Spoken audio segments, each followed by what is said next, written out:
Hi everyone, welcome to RS Academy. This is Sunil. Already మన ఛానల్లో మనం బీటెక్కి సంబంధించి ఫస్ట్ సెమ్లోకి అడుగు పెడుతున్న వాళ్ళకి సంబంధించి మనం బ్రిడ్జ్ కోసం స్టార్ట్ చేసుకున్నాం. ఇది అందరూ తెలిసిన విషయమే. సో ఈ వీడియో సెషన్లో మనం కంప్యూటర్కి సంబంధించి కంప్యూటర్ లాంగ్వేజ్ సంబంధించి పీపీఎస్ సబ్జెక్ట్ చాలా important. Program for problem solving with C అనే సబ్జెక్ట్ మీకు ఫస్ట్ సెమ్లో ఉంటుంది. చాలా ఇంపార్టెంట్ సబ్జెక్ట్ ఇది, కంప్యూటర్ సబ్జెక్ట్. సో దీనికి సంబంధించిన బేసిక్స్ ఈ వీడియో సెషన్లో మనం మాట్లాడుకుందాం. సో అసలు కంప్యూటర్ కాంపోనెంట్స్ ఏంటి, హార్డ్వేర్ ఏంటి, సాఫ్ట్వేర్ ఏంటి, ప్రతి దానికోసం with example and clear explanation నేను మీకు అందించబోతున్నాను. ఇంట్రెస్ట్ ఉన్న వాళ్ళు నోట్స్ కూడా రాసుకోండి, అది మీకు చాలా హెల్ప్ అవుతుంది మీ సెమిస్టర్ ఎగ్జామ్స్కి. అండ్ ఖచ్చితంగా మేము మీకు ఈ వీడియో సెషన్స్లో అన్ని బేసిక్స్ అందిస్తున్నాం కాబట్టి ఒక్క లైక్ ఖచ్చితంగా ఈ వీడియోకి ఇవ్వండి. అండ్ మీ ఫ్రెండ్స్ అండ్ రిలేటివ్స్లో ఎవరైతే బీటెక్లోకి అడుగు పెట్టబోతున్నారో వాళ్ళకు కూడా ఈ వీడియో షేర్ చేయండి. మీరు వాళ్ళకు కూడా చాలా హెల్ప్ చేస్తున్న వాళ్ళు అవుతారు. సో లాస్ట్ దాకా క్లియర్గా వాచ్ చేయండి, మీరు చాలా లాభపడతారు. మీ ఫ్యూచర్ని పొటెన్షియల్గా రెడీ చేసుకోవాలంటే ఈ ఫౌండేషన్ క్లాసెస్ చాలా హెల్ప్ అవుతాయి. సో మనం క్లాస్ స్టార్ట్ చేసుకుందాం. So list and explain the functions of various parts of computer hardware and software. So కంప్యూటర్కి రెండు మేజర్ కాంపోనెంట్స్ ఉంటాయి. ఒకటి హార్డ్వేర్, రెండోది సాఫ్ట్వేర్. సో ఈ రెండు కూడా పరస్పరంగా సహకరించుకున్నప్పుడే మనం ఒక టాస్క్ అనేది కంప్యూటర్ సిస్టంలో కంప్లీట్ చేయగలుగుతాము. సో హార్డ్వేర్ సాధారణంగా ఏంటంటే physical part of the computer. So మనకి ఏదైతే కనిపిస్తుందో లైక్ మానిటర్ ఉండొచ్చు, సిపియు ఉండొచ్చు, కీబోర్డ్ ఉండొచ్చు, అంతా కూడా హార్డ్వేర్లోకి వస్తుంది. అండ్ కమింగ్ టు సాఫ్ట్వేర్ అనేసరికి like MS office, operating system, OS, ఇదంతా కూడా సాఫ్ట్వేర్. సాఫ్ట్వేర్ సింపుల్గా ఏంటి అంటే ఒక ప్రోగ్రామ్ లేదా సెట్ ఆఫ్ ఇన్స్ట్రక్షన్స్. సో దాన్ని బట్టి కంప్యూటర్ అన్నది వర్క్ అవుతుంది. సింపుల్గా చెప్పాలంటే software is a set of instructions that tells a computer exactly what to do. So computer ఏం చెయ్యాలి ఏంటి అన్నది సాఫ్ట్వేరే డిసైడ్ చేస్తుంది. సో సాఫ్ట్వేర్ అంటే ఏంటి, సింపుల్గా ఒక ప్రోగ్రామ్ లేదా సెట్ ఆఫ్ ఇన్స్ట్రక్షన్స్ ఎలాగా కంప్యూటర్ అనేది వర్క్ చేయాలి, ఎగ్జిక్యూట్ అవ్వాలి అన్న కంప్లీట్ డీటెయిల్స్ అంతా కూడా సాఫ్ట్వేర్లో ఉంటుంది. ఈ సాఫ్ట్వేర్ అండ్ హార్డ్వేర్ రెండు కలగలిపినప్పుడే మనం అనుకున్న టాస్క్ కంప్యూటర్ సిస్టంలో మనం కంప్లీట్ చేయగలుగుతాము. అటువంటి హార్డ్వేర్ కోసం సాఫ్ట్వేర్ కోసం క్లియర్గా చూద్దాం. హార్డ్వేర్లో ఏమేమి ఉంటాయి అండ్ వాటి ఎగ్జాంపుల్స్ ఏంటి, వాటి రోల్ ఏంటి, అండ్ సాఫ్ట్వేర్లో ఏమేమి ఉంటాయి అండ్ వాటిలో ఏమైనా కేటగరైజ్ ఉన్నాయా, వాటి యొక్క రోల్ ఏంటి అన్న complete details one by one చూద్దాం students. So computer hardware. So computer యొక్క ఫిజికల్ ఎక్విప్మెంటే మనకి హార్డ్వేర్. సో అటువంటి హార్డ్వేర్లోని మనకి 5 పార్ట్స్ ఉంటుంది. ఫస్ట్ వచ్చి input devices, second central processing unit CPU, and primary storage, output device, auxiliary storage device or secondary storage device అని కూడా అంటారు. సో మనం కంప్యూటర్కి ఏమైనా ఇవ్వాలి అని చెప్పాలనుకుంటే ఇన్పుట్ డివైస్తో చెప్తాము. లైక్ అది కీబోర్డ్ ఉండొచ్చు లేదా మౌజ్ ఉండొచ్చు. మనం ప్రైమరీగా అయితే ఎక్కువగా కీబోర్డ్ అయితే వాడతాము. సో ఎప్పుడైతే మనం కీబోర్డ్ త్రూ మనం ఏదైనా మన కంప్యూటర్ డివైస్కి ఇన్స్ట్రక్షన్స్ కానీ ఏదైనా ఇచ్చినప్పుడు అది ఎక్కడికి క్యారీ అవుతుంది, సిపియుకి క్యారీ అవుతుంది. CPU primary storage or secondary storage యొక్క హెల్ప్ తీసుకుని మనకు అవుట్పుట్ అయితే డిస్ప్లే చేస్తుంది. మానిటర్లో కానీ ప్రింటర్లో కానీ మనకు అవుట్పుట్ అయితే డిస్ప్లే చేస్తుంది. సో ఈ input and CPU, primary storage, output and auxiliary or secondary storage device కోసం వన్ బై వన్ చూద్దాం. So first input device. So input device usually keyboard. The input device is usually a keyboard where programs and data are entered into the computer. So సర్వసాధారణంగా మనం వాడే input device ఏంటంటే keyboard. So మనం కంప్యూటర్కి ఏదన్నా enter చేయాలి, లేదా information ఉండొచ్చు, ఏదన్నా ఉండొచ్చు, అది కంప్యూటర్కి ఇవ్వాలి, లేదా మనం మనకేం కావాలో అన్నది కూడా మనం కీబోర్డ్ త్రూ మనం చెప్పడం జరుగుతుంది. సో అలాగ ఏదైతే కంప్యూటర్కి మనం కన్వే చేస్తామో, ఒక టాస్క్ ఇస్తామో అది ఇన్పుట్ డివైస్ త్రూనే అవుతుంది. సో అందుకోసం పేరు ఏముంది, ఇన్పుట్ డివైస్. మనం ఏదన్నా కంప్యూటర్కి చెప్పాలి, చెయ్యాలి అంటే అది ఇన్పుట్ డివైస్తోనే మనం చెప్పడం జరుగుతుంది. దాని ఎగ్జాంపుల్స్ వచ్చి కీబోర్డ్ ఉండొచ్చు, లేదా టచ్ స్క్రీన్ ఉండొచ్చు, మౌజ్, పెన్, ఆడియో ఇన్పుట్ యూనిట్, ఇవన్నీ కూడా ఇన్పుట్ డివైజెసే ఉంటుంది. కానీ మోస్ట్ ప్రాబబ్గా మనం వాడే ఇన్పుట్ డివైస్ అంటే కీబోర్డ్ అండ్ మౌజ్ ఎక్కువగా వాడతాము. అండ్ నెక్స్ట్ సిపియు కోసం చూసుకుంటే it is responsible for executing instructions such as arithmetic calculations, comparison among data and movement of data inside the system. Today's computer may have 1 or more CPUs. So ఎప్పుడైతే మన input device through ఒక data enter చేసామో దాన్ని అది ఎక్కడికి వెళ్తుంది, next computer సిపియూలోకి వెళ్ళి process అవ్వడం జరుగుతుంది. అది అర్థమెటిక్ ఆపరేషన్స్ ఉండొచ్చు, కంపారిజన్ ఉండొచ్చు, ఏదైనా ఉండొచ్చు, ప్రాసెసింగ్ జరిగేది సిపియూలోనే. సో ఒకప్పుడు మనకి ఏంటంటే సెంట్రల్ ప్రాసెసింగ్ యూనిట్ ఒకటే ఉండేది, కానీ ఇప్పుడు అడ్వాన్స్గా ఏంటంటే ఒకటి కన్నా ఎక్కువ డిపెండ్ అపాన్ లేటెస్ట్ వర్షన్ బట్టి సిపియూస్ అనేవి క్యారీ అవుతున్నాయి. సో ఫస్ట్ ఇన్పుట్ డివైస్ అంటే ఏంటి, మనం సిస్టమ్కి ఏదన్నా చెప్పాలి లేదా ఏది కావాలో అన్నది మన ఇన్పుట్ డివైస్ త్రూయే మాట్లాడగలుగుతాము. సో అలా మనం ఇచ్చిన దాన్ని ఎక్కడ ప్రాసెస్ జరుగుతుంది, సెంట్రల్ ప్రాసెసింగ్ సిపియూలో ప్రాసెసింగ్ జరుగుతుంది. ఇకపోతే నెక్స్ట్ స్టోరేజ్. సో రెండు రకాల స్టోరేజ్ ఉన్నాయి, ఒకటి ప్రైమరీ స్టోరేజ్, రెండోది auxiliary storage or secondary storage devices. So primary storage అనేది కంప్యూటర్ యొక్క మెయిన్ మెమరీ అండ్ డేటా అనేది టెంపరీగా సేవ్ అవుతుంది. అదే ఆక్సిలరీ ఆర్ సెకండరీ స్టోరేజ్ వచ్చేసరికి అది ఎక్స్టర్నల్ మెమరీ అండ్ డేటా అనేది పర్మనెంట్గా సేవ్ అవుతుంది. మనకి ప్రైమరీ స్టోరేజ్ యొక్క ఎగ్జాంపుల్స్ అనేది చూసుకుంటే కనుక ర్యామ్ అండ్ రామ్ ఎగ్జాంపుల్స్గా చూసుకోవచ్చు. సో అదే మనకి సెకండరీ స్టోరేజ్ ఎగ్జాంపుల్ చూసుకుంటే కనుక hard disk, floppy disk and magnetic tapes and అలాగే పెన్ డ్రైవ్స్, ఇవన్నీ కూడా సెకండరీ స్టోరేజ్. కంప్యూటర్ యొక్క ఇంటర్నల్ స్టోరేజ్ లేదా మెయిన్ మెమరీ అని ప్రైమరీ స్టోరేజ్ని పిలుస్తారు. అదే సెకండరీ స్టోరేజ్ని వచ్చేసరికి మనకి ఎక్స్టర్నల్ మెమరీ అని పేరు. సిపియుకి ప్రైమరీ స్టోరేజ్కి డైరెక్ట్ యాక్సెస్ ఉంటుంది, కానీ సెకండరీ స్టోరేజ్కి మాత్రం డైరెక్ట్ యాక్సెస్ ఉండదు. ఇక చూడండి, మనకి ఫిగర్లో చూసుకుంటే కనుక కంప్యూటర్ ఇంటర్నల్ మెమరీ మనకి ప్రైమరీ స్టోరేజ్, అదే ఇక్కడ సెకండరీ స్టోరేజ్ వచ్చేసి ఎక్స్టర్నల్ మెమరీ. సిపియుకి ప్రైమరీ స్టోరేజ్తో డైరెక్ట్ యాక్సెస్ ఉంటుంది, కానీ ఎక్స్టర్నల్ మెమరీతో డైరెక్ట్ యాక్సెస్ ఉండదు. సో వన్స్ మనం ఎప్పుడైతే ఇన్పుట్ డివైస్ త్రూ మనం ఏదైతే చెప్పాలనుకున్నా లేదా ఎంటర్ చేయాలనుకున్నా ఎంటర్ చేస్తామో సిపియు నెక్స్ట్ హ్యాండిల్ తీసుకుంటుంది అండ్ డైరెక్ట్ యాక్సెస్ ప్రైమరీ స్టోరేజ్తోనూ ఇండైరెక్ట్ యాక్సెస్ ఆక్సిలరీ స్టోరేజ్తోనూ హెల్ప్ తీసుకుని మనకు టోటల్గా అయితే అవుట్పుట్ అనేది రిలీజ్ చేస్తుంది. ఈ అవుట్పుట్ అనేది మనకి మానిటర్ మీద చూపిస్తుంది, కావాలంటే ప్రింట్అవుట్ కూడా తీసుకోవచ్చు. ఏదైతే మానిటర్ మీద మనకు చూపిస్తుందో అది సాఫ్ట్ కాపీ అంటాము. మనం ప్రింటర్ హెల్ప్ తీసుకుని కనుక ప్రింట్అవుట్స్ తీసుకుంటే ఆ కాపీని హార్డ్ కాపీ అంటాము. సో టోటల్గా ఇది ఫిజికల్ ఎక్విప్మెంట్ లేదా hardware of the computer. Next చాలా చాలా ఇంపార్టెంట్ అండ్ సాఫ్ట్వేర్ సంబంధించి మనం చూడబోతున్నాం స్టూడెంట్స్. సో సాఫ్ట్వేర్ అనేది ఏంటి, కలెక్షన్స్ ఆఫ్ ప్రోగ్రామ్ లేదా ఇదేంటి సెట్ ఆఫ్ ఇన్స్ట్రక్షన్స్. ఏదైతే హార్డ్వేర్ చేయాల్సి ఉంటుందో, ఏదైతే హార్డ్వేర్ చేయాల్సిన పని ఉంటుందో అది చెప్పేది ఎవరు, software. So software is a collection of programs that allows the hardware to do its job. So ఇంకా సింపుల్ చెప్పాలంటే software is the program which is executed by the CPU. CPU execute చేస్తుంది అంటే అర్థం అక్కడ సాఫ్ట్వేర్ చెప్పిందే చేస్తున్నట్టు. ఈ hardware మీద సాఫ్ట్వేర్ ఉండి ఏం చేయాలో ఎలా చేయాలో అని చెప్పేదే ఈ సాఫ్ట్వేర్. సింపుల్గా software is a set of instructions that tells a computer exactly what to do. ఏం చెయ్యాలో అని చెప్పేది ఎవరు, సాఫ్ట్వేర్ ఒక ఇంటాంజిబుల్. సో అదే హార్డ్వేర్ ఒక ఫిజికల్ ఎక్విప్మెంట్ టాంజిబుల్, సాఫ్ట్వేర్ ఒక ఇంటాంజిబుల్. సో మనకి సాఫ్ట్వేర్లో టోటల్గా 2 టైప్స్ ఉంటుంది. ఒకటి సిస్టమ్ సాఫ్ట్వేర్, ఇంకోటి application software.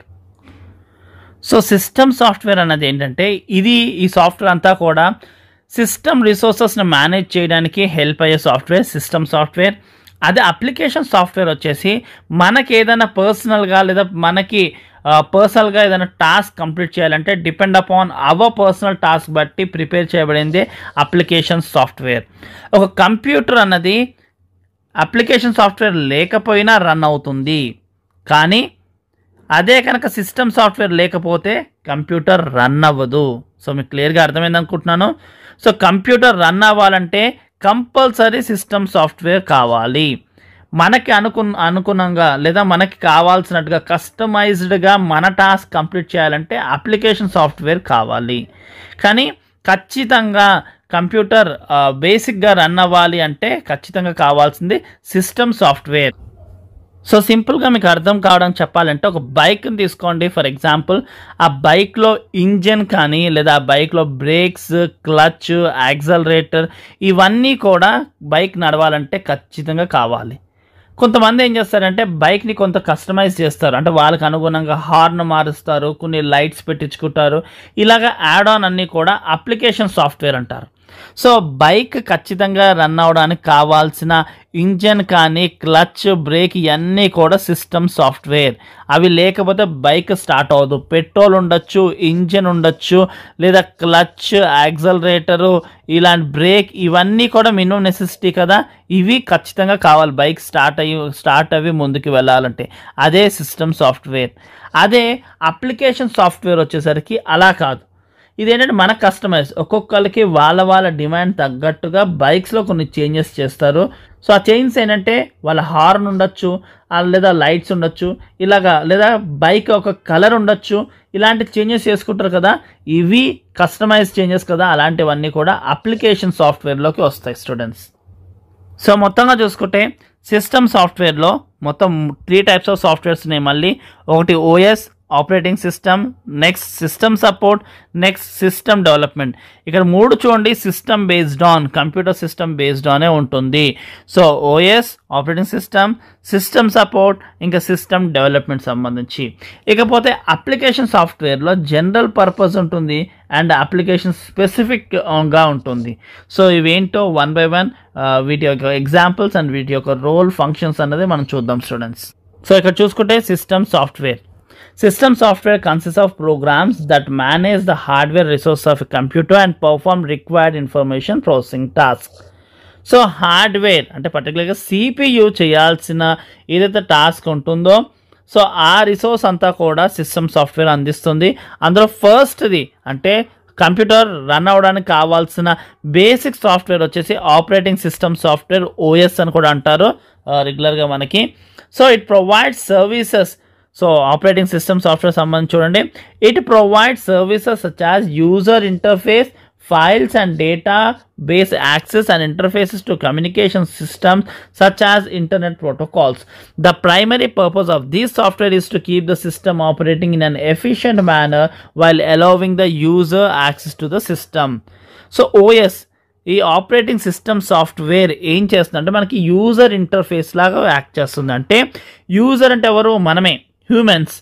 So humans and computer ఇంటరాక్షన్కి అవసరమయ్యే ప్లాట్ఫామ్ అంతా కూడా ఎవరిస్తారు మనకి?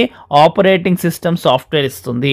సో ఈ ఆపరేటింగ్ సిస్టమ్ సాఫ్ట్వేర్ యొక్క ఎగ్జాంపుల్స్ ఏంటంటే లైనెక్స్ ఉండొచ్చు, అండ్ ఆండ్రాయిడ్ ఉండొచ్చు, విండోస్ ఉండొచ్చు. ఇదంతా కూడా ఏంటి మనకి సిస్టమ్ సాఫ్ట్వేర్లోకి వస్తుంది. సో ఆండ్రాయిడ్ అండ్ విండోస్ ఇవన్నీ ఏంటి? సిస్టమ్ సాఫ్ట్వేర్ యొక్క ఎగ్జాంపుల్స్. సో ఈ ఓఎస్ లేకపోతే మనకి సిస్టమ్ రన్నే అవ్వదు అసలు. సో ఆపరేటింగ్ సిస్టమ్ సాఫ్ట్వేర్ అనేది ఏంటంటే బూట్ ప్రోగ్రామ్ ద్వారా కంప్యూటర్లో లోడ్ అయ్యి మిగతా అప్లికేషన్ ప్రోగ్రామ్స్ అన్నీ కూడా మేనేజ్ చేయడానికి కావాల్సిన సిస్టమ్ సాఫ్ట్వేరే ఆపరేషన్ సిస్టమ్ సాఫ్ట్వేర్. సో సాధారణంగా మనం రెగ్యులర్గా వింటూనే ఉంటాం ఓఎస్ కోసం, లైనెక్స్ కానీ, ఆండ్రాయిడ్స్ కానీ, అండ్ విండోస్ ఇవన్నీ కూడా ఓఎస్ఏ. సో మీకు క్లియర్గా అర్థమైంది అనుకుంటున్నాను. సో నెక్స్ట్ సిస్టమ్కి సపోర్ట్ చేసే సాఫ్ట్వేర్. ఫస్ట్ ఏంటిది? ఇది మెయిన్ ప్రాణం లాంటిది అనమాట. సో ఈ ఓఎస్ని లేదా కంప్యూటర్ని నెక్స్ట్ సపోర్ట్ చేయడానికి కావాల్సిందంటే సిస్టమ్ సపోర్ట్ సాఫ్ట్వేర్. సో మనం ఇందాక చూసిందంటే ప్రాణం లాంటిది. సో ఇదేంటంటే ఆ ప్రాణాన్ని నిలబెట్టడానికి కావాల్సిన నెసెసిటీస్ అనమాట. So system support software provide system utilities and other operating services. Example of system utilities are sort programs and disk format programs. Operating services consist of programs that provide performance statistics for the operational staff and security monitors to protect the system and data. So ఈ system support software ఏం చేస్తుందంటే time to time performance statistics software ఇస్తుంది and utilities అనేది provide చేస్తుంది. So performance statistics software అంటే computer ఎంత బాగా ఎఫిషియన్సీగా పనిచేస్తుంది, ఎంత హెల్తీగా పర్ఫార్మెన్స్ చేస్తుంది. ఎలాగైతే మన హెల్త్ చెకప్ చేసుకుంటామో అలాగే సిస్టమ్కి హెల్త్ చెకప్ చేసేదే సిస్టమ్ సపోర్ట్ సాఫ్ట్వేర్. సో ఇదేం చేస్తుందంటే మెయిన్గా స్టాటిస్టిక్స్ ఇస్తుంది ఎలాగా సాఫ్ట్వేర్ పర్ఫార్మెన్స్ ఉందని. సో ఇంకా అప్పుడు మన ఏంటి కంప్యూటర్ సిస్టమ్ యొక్క లోపల ఎఫిషియన్సీ మెజర్మెంట్ అన్నది, ఎఫిషియన్సీ మెయింటెనెన్స్ అన్నది ఈ సాఫ్ట్వేర్ హెల్ప్ తీసుకున్నదో చేయొచ్చు మనం. సో ఈ సాఫ్ట్వేర్ హెల్ప్ తీసుకుని ఏంటంటే ముఖ్యంగా ఏంటంటే CPU యూసేజ్ ఎలా జరుగుతుంది, మెమరీ యూటిలైజేషన్ ఎలా జరుగుతుంది, నెట్వర్క్ ట్రాఫిక్ ఎలా ఉంది ఏంటి అనే డీటెయిల్స్ అన్నీ కూడా మనకి సిస్టమ్ సపోర్ట్ సాఫ్ట్వేర్ ద్వారా తెలుస్తుంది. అండ్ సిస్టంలో మనకి ఏమైనా bottle next and trouble sheet issues ఉన్నా మనం ఈజీగా ఐడెంటిఫై చేసుకుని వాటి సాల్వ్ చేయడానికి సిస్టమ్ సపోర్ట్ సాఫ్ట్వేర్ హెల్ప్ చేస్తుంది. అలాగే యూటిలిటీ ప్రోగ్రామ్ కూడా చేస్తుంది. లైక్ యూటిలిటీ ప్రోగ్రామ్ అంటే ఏంటి, క్లీన్ చేయడం, హార్డ్ డ్రైవ్స్ క్లీన్ చేయడం, అన్నెసెసరీ ఫైల్స్ ఏమైనా ఉంటే వాటిని రిమూవ్ చేయడం, అండ్ అలాగే ఈవెన్ రికవరీ మన ఆటోమేటిక్గా మనకు లేదా యాక్సిడెంటల్గా మనం ఏదైనా ఫైల్ డిలీట్ చేసినా ఆ ఫైల్ రికవరీ చేయడానికి ఈ ఒక సాఫ్ట్వేర్ సిస్టమ్ సపోర్ట్ సాఫ్ట్వేర్ చాలా హెల్ప్ అవుతుంది. అటు యూటిలిటీ ప్రోగ్రామ్ గాను అండ్ అలాగే మనకి స్టాటిస్టికల్ రిపోర్ట్ అంటే కంప్యూటర్ ఎఫిషియన్సీ ఎలా పనిచేస్తుందో అన్న డీటెయిల్స్ మొత్తం కూడా సిస్టమ్ సపోర్ట్ సాఫ్ట్వేర్ ద్వారా మనకైతే అందుతుంది. సో దీని ఎగ్జాంపుల్ వచ్చేసి మనకి antivirus and disk cleaner and backup ఇవన్నీ కూడా సిస్టమ్ సపోర్ట్ సాఫ్ట్వేర్ యొక్క examples. Next, system development software. So it includes language translators that convert program into mission language for execution, debugging tools to ensure the program are error free and computer assisted software engineering systems. So ఈ system development software ఏం చేస్తుందంటే language ట్రాన్స్లేటర్స్ని provide చేస్తుంది. సాధారణంగా మనం రాసే high level programming లాంగ్వేజెస్ని machine code కింద ట్రాన్స్లేట్ చేయడానికి ఈ సిస్టమ్ డెవలప్మెంట్ సాఫ్ట్వేర్ అనేది చాలా హెల్ప్ అవుతుంది. ముఖ్యంగా వీటి ఎగ్జాంపుల్స్ చెప్పుకోవాలంటే కంపైలర్స్, ఇంటర్ప్రిటర్స్, అసెంబ్లర్స్ అని చెప్పుకోవచ్చు. సో మనం రాసే ఏదైతే హై లెవెల్ ప్రోగ్రామింగ్ లాంగ్వేజ్ ఉంటుందో అది సిస్టమ్కి అర్థం కాదు, దాన్ని మిషన్ కోడ్లోకి మార్చాల్సి ఉంటుంది. దానికి హెల్ప్ చేసేదే ఈ సిస్టమ్ డెవలప్మెంట్ సాఫ్ట్వేర్. సో సాధారణంగా ఏంటంటే కంపైలర్స్ ఏం చేస్తాయి అంటే టోటల్ ప్రోగ్రామ్ని, కంప్లీట్ ప్రోగ్రామ్ని మిషన్ కోడ్ కింద ట్రాన్స్లేట్ చేస్తుంది. అదే ఇంటర్ప్రిటర్స్ అనుకో లైన్ బై లైన్ ఆ కోడ్ని ట్రాన్స్లేట్ చేస్తుంది. సో ఎక్కడ కూడా ప్రోగ్రాంలో ఎర్రర్ లేకుండా ఎర్రర్ ఫ్రీగా ఉండి మనకి ప్రాపర్ ఎగ్జిక్యూషన్ జరిగే విధంగా సిస్టమ్ డెవలప్మెంట్ సాఫ్ట్వేర్ అనేది చూస్తుంది. సో ఓవరాల్గా చూసుకుంటే సిస్టమ్ సాఫ్ట్వేర్లో ఉన్న 3 రకాలు. ఆపరేటింగ్ సిస్టమ్ వచ్చేసి మనకి యూజర్ ఇంటర్ఫేస్ కింద, అంటే మనం హ్యూమన్స్కి అప్రోచబిలిటీ, కంప్యూటర్తో యాక్సెస్ అప్రోచబిలిటీ అన్నది ఇస్తుంది. అండ్ కావాల్సిన కంప్యూటర్ బేసిక్ రన్ అన్నది అంతా కూడా ఓఎస్ ఆపరేటింగ్ సిస్టమ్ చూసుకుంటుంది.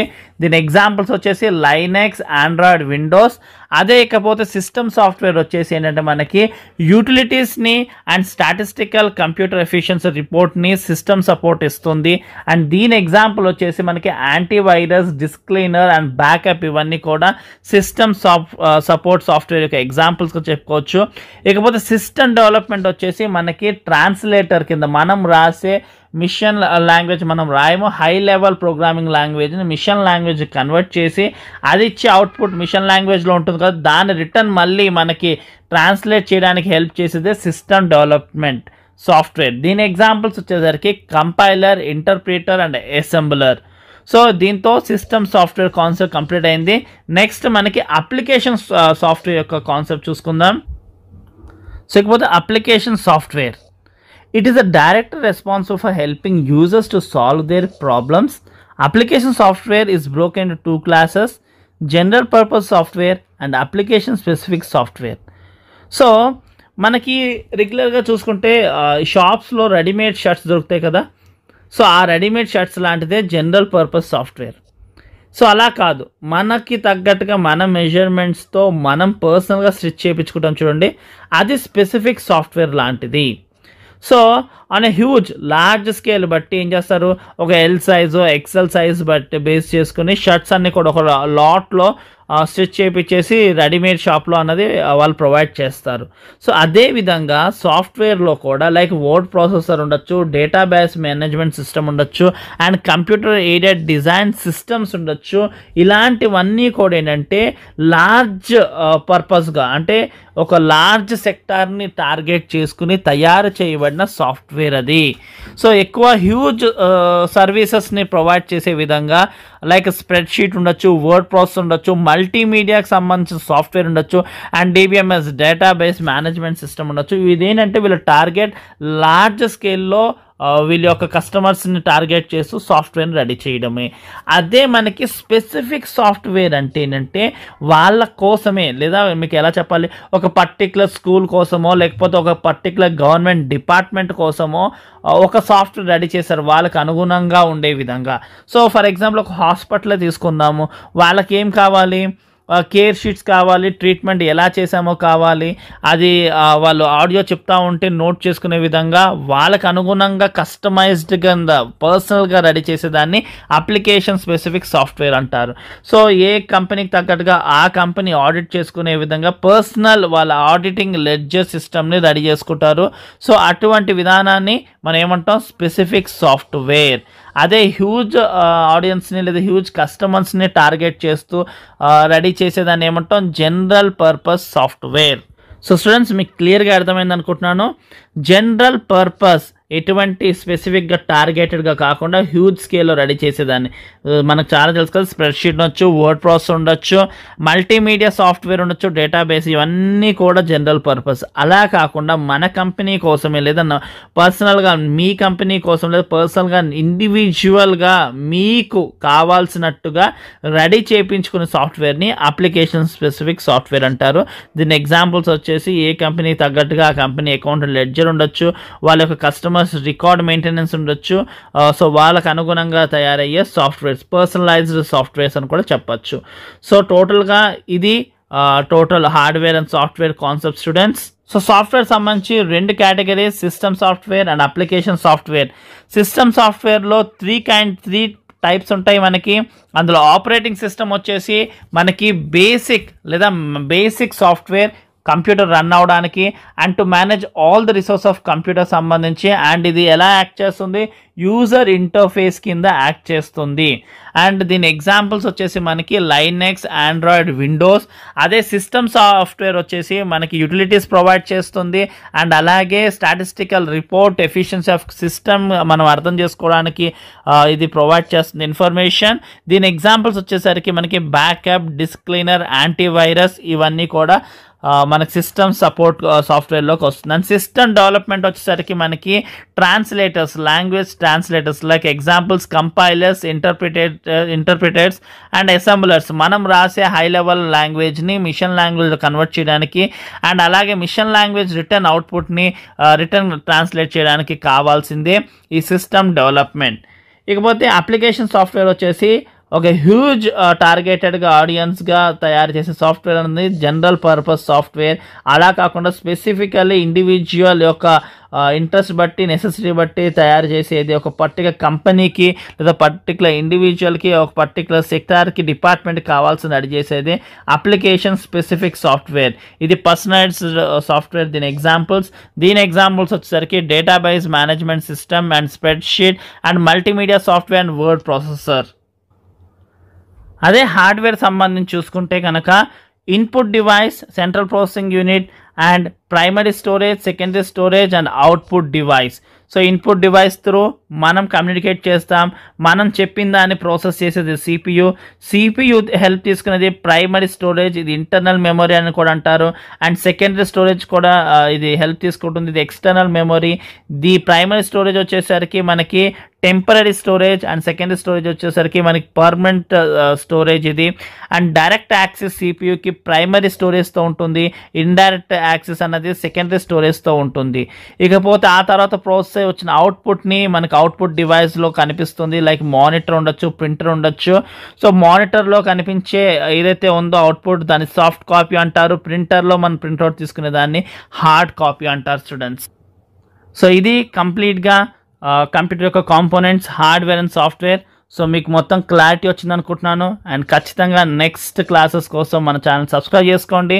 అండ్ మా సపోర్ట్ మీ ఖచ్చితంగా ఎగ్జామ్స్ వరకు ఉంటుంది students. Thank you for watching. Do షన్ సబ్స్క్రైబ్ అవర్ ఛానల్.